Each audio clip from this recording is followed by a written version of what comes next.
అందరికీ నమస్తే అండి. పాటంశెట్టి సూర్యచంద్ర, జగ్గంపేట నియోజకవర్గం.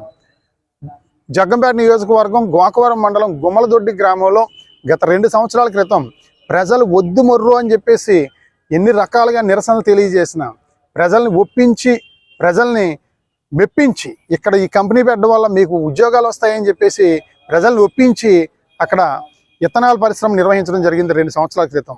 ఇప్పుడు 2 నెలల క్రితం ప్రారంభించడం జరిగింది అస్సాగో ఇథనాల్ కంపెనీ.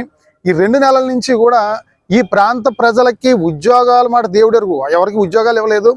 కానీ ఆ కంపెనీ వల్ల వచ్చే ఆ పరిశ్రమ నుంచి వచ్చే ఈ యొక్క దుర్వాసన చాలా తీవ్రంగా ఉండి ప్రజలందరూ అనారోగ్యాలకు గురవుతున్నాం. అదే రకంగా రాత్రి సమయాల్లో పెద్ద పెద్ద శబ్దాలు వస్తూ ఉన్నాయని చెప్పేసి ప్రజలు ఆందోళన చెందుతూ నిన్నటి రోజున సుమారు 200-300 మంది అక్కడ ఆందోళన చేయడం జరిగింది. అందరూ కూడా చాలా భయభ్రాంతులకు గురవుతూ ఉన్నారు ఈ యొక్క ఇథనాల్ పరిశ్రమ వల్ల. ఈ ఇథనాల్ పరిశ్రమ స్థాపించే ముందే అక్కడ ప్రజాభిప్రాయ సేకరణ తీసుకోవాలి, గ్రామ సభలు పెట్టాలి, ప్రజలందరికీ కూడా అవగాహన కల్పించి ప్రజలందరూ ఒప్పుకుంటే పెట్టాల్సిన పరిశ్రమ. అటువంటిది ఏ రకమైన ప్రజాభిప్రాయ సేకరణ కానీ గ్రామ సభలు కానీ నిర్వహించకుండా ఎక్కడో సముద్ర తీర ప్రాంతాల్లో పెట్టాల్సిన ఈ కంపెనీని పచ్చని పల్లెల్లో, ప్రశాంతంగా ఉన్నటువంటి పల్లెల్లో పెట్టి ఈరోజు ప్రజలకి ఆందోళన కలిగించే కార్యక్రమం చేస్తూ ఉన్నారు. గత ప్రభుత్వం నిర్లక్ష్యం వల్ల అవ్వచ్చు, పాలకుల నిర్లక్ష్యం వల్ల అవ్వచ్చు, అధికారుల నిర్లక్ష్యం వల్ల అవ్వచ్చు, ప్రజల బాధలు వినకుండా అక్కడ కంపెనీని పెట్టడం జరిగింది.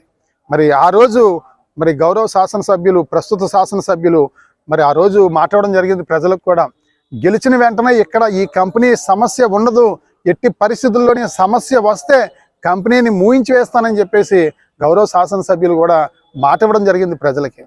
ఈరోజు తహసీల్దార్ వారికి, జిల్లా కలెక్టర్ వారికి అందరికి కూడా వినతి పత్రం ఇవ్వడం జరిగింది. ప్రజా ఫిర్యాదుల పరిష్కార వేదికలో ఇక్కడ అప్లికేషన్ ఇవ్వడం జరిగింది. వెంటనే ఆ కంపెనీని మూసి ఆ కంపెనీ తెరవాలంటే ఖచ్చితంగా అక్కడ దుర్వాసన ఉండకూడదు, ప్రజలకి అనారోగ్యాలు రాకుండా ఉండే విధంగా తగిన చర్యలు తీసుకునే కంపెనీని మళ్ళీ తిరిగి తెరవాలని, అప్పటి వరకు కూడా కంపెనీని పూర్తిగా దాన్ని మూసివేయాలని చెప్పేసి ప్రజల పక్షాన డిమాండ్ చేస్తూ ఉన్నాం. ఎందుకంటే మెయిన్ ప్రజల ఆరోగ్యం బాగుంటేనే అందరం బాగుంటాం. అందరూ కూడా తీవ్ర ఆందోళనలో ఉన్నారు. తక్షణమే వెంటనే అక్కడ గ్రామ సభ పెట్టి ప్రజలందరినీ అవగాహన కల్పించి కంపెనీ వాళ్ళతో మాట్లాడి అటువంటి దుర్వాసన రాకుండా చర్యలు తీసుకోవాలని చెప్పి తెలియజేస్తూ, అటువంటి దుర్వాసనే వస్తుంది. అదే రకంగా ఈ వ్యర్థ జలాలు కూడా ఈ ప్రాంతంలోనే ఉంటాయి, భూమిలోకి మళ్ళీ ఇంకింపజేస్తామని చెప్పంటే చుట్టుపక్కల ప్రాంతాలన్నీ కూడా కింద వాటర్ కలుషితం అయ్యే పరిస్థితి వస్తుంది. వాతావరణం కలుషితం అవుతుంది, కింద భూమిలో నీరు కలుషితం అయ్యే పరిస్థితి. కాబట్టి పాలకులు, అధికారులు తక్షణం స్పందించి సమస్య పరిష్కరించాలని చెప్పి కోరుకుంటూ, సమస్య పరిష్కరించిన పక్షంలో ప్రజల పక్షాన ప్రజా సమస్య పరిష్కారం నిమిత్తం ప్రజా పోరాటం చేయవలసి వద్దని చెప్పేసి ఈ సందర్భంగా ప్రభుత్వాన్ని హెచ్చరిస్తా ఉన్నాం, డిమాండ్ చేస్తాం.